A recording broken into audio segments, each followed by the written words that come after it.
Assalamualaikum. Selamat pagi anak-anak ibu. Bagaimana kabarnya hari ini? Alhamdulillah. Dengarkan ya, biar ibu absen terlebih dahulu. Siapa yang tidak hadir hari ini? Alhamdulillah hadir semua ya. Ya baiklah. Sebelum kita mulai pelajaran hari ini, ada baiknya kita berdoa menurut kepercayaannya masing-masing ya. Berdoa dimulai.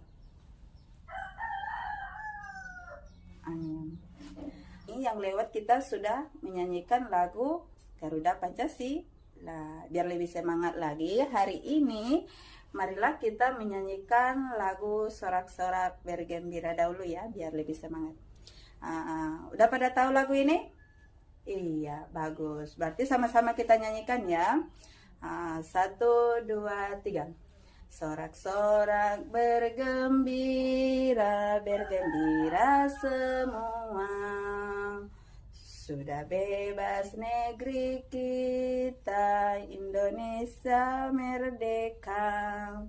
Indonesia merdeka, Republik Indonesia.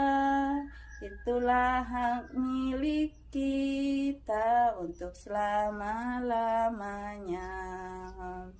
Ya, bagus ya. Sekarang kita lanjutkan pelajaran hari ini. Ibu mau bertanya terlebih dahulu ya. Siapa yang masih ingat pelajaran kita yang lewat?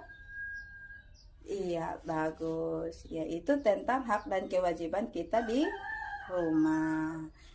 Yang tahu contoh daripada hak kita di rumah? Siapa yang tahu? Iya, coba sebutkan. Iya, yaitu mendapatkan kasih sayang dari orang tua. Yang kedua, iya, mendapatkan perlindungan dari orang tua. Yang tahu lagi siapa lagi? Iya, kebebasan memberikan pendapat. Kalau contoh daripada kewajiban kita di rumah, siapa yang tahu? Coba sebutkan. Ya, betul, yaitu menghormati kedua orang tua. Apalagi? Yaitu saling menghargai.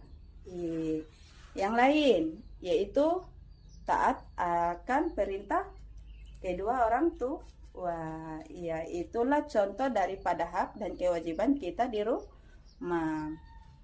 Jadi hari ini kita lanjut pelajaran kita tema 4 sub 2 tentang hak dan kewajiban kita di sekolah, dengan tujuan agar siswa ibu bisa memahami kewajiban dan haknya di sekolah.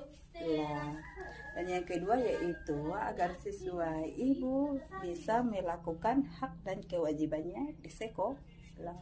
Dan yang ketiga yaitu agar siswa ibu mampu membedakan hak dan kewajibannya di sekolah.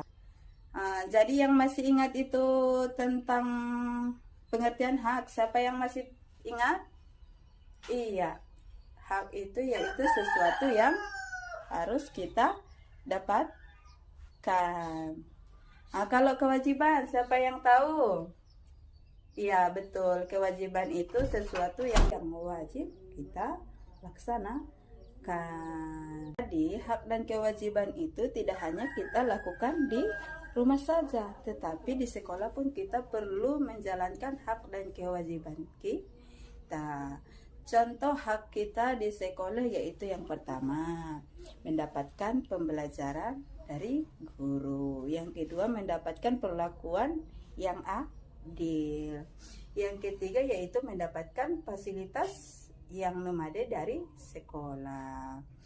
Adapun kalau contoh dia kewajiban di sekolah yaitu yang pertama, berperilaku baik kepada guru. Yang kedua, mematuhi peraturan sekolah. Dan yang ketiga yaitu menjaga kebersihan di sekolah. Itulah beberapa kewajiban kita di sekolah. Jadi apabila hak dan kewajiban ini tidak seimbang, maka akan mengakibatkan timbulnya konflik dan pelanggaran hak asasi manusia. Ya, sehingga akan mengakibatkan timbulnya masalah.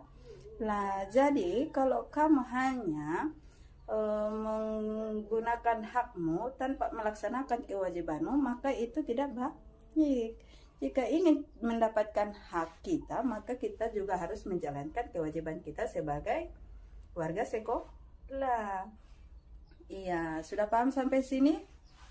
Jadi, Ibu mau tanya dulu ya, kalau sekiranya Ibu suruh kamu menghapus papan tulis di depan, itu masuk ke contoh apakah itu? Iya, betul. Itu termasuk contoh kewajiban di sekolah, yaitu mematuhi perintah guru. Kalau sekiranya di kelas ini kamu mendapatkan suasana yang nyaman ketika belajar, maka itu termasuk contoh apa? Iya, betul. Itu termasuk contoh hak kita di sekolah. Berarti sudah pada pintar ya semua anak ibu. Iya, jadi sekarang coba buka bukunya halaman 57. Di situ nanti ada membuat contoh soal tentang hak dan kewajiban kita di sekolah. Buatlah masing-masing contoh daripada hak dan kewajiban itu minimal 5 ya. Itu nanti tugasmu di rumah ya. Iya, jadi inti pelajaran kita hari ini tentang hak dan kewajiban kita di sekolah. Marilah kita sama-sama menjalankan hak dan kewajiban kita di sekolah. Ya, harus seimbang, tidak boleh timpang siur, harus seimbang hak dan kewajiban kita. Jangan hanya menjalankan hak tapi tidak menjalankan kewajiban. Jadi ketika nanti ingin mendapatkan hak, maka kita harus terlebih dahulu menjalankan kewajiban kita. Oke? Ya, baiklah. Sekarang kita tutup pelajaran hari ini dengan membaca doa terlebih dahulu ya. Ya, doa selesai. Jadi mungkin cukup sekian pelajaran kita hari ini. Assalamualaikum warahmatullahi wabarakatuh.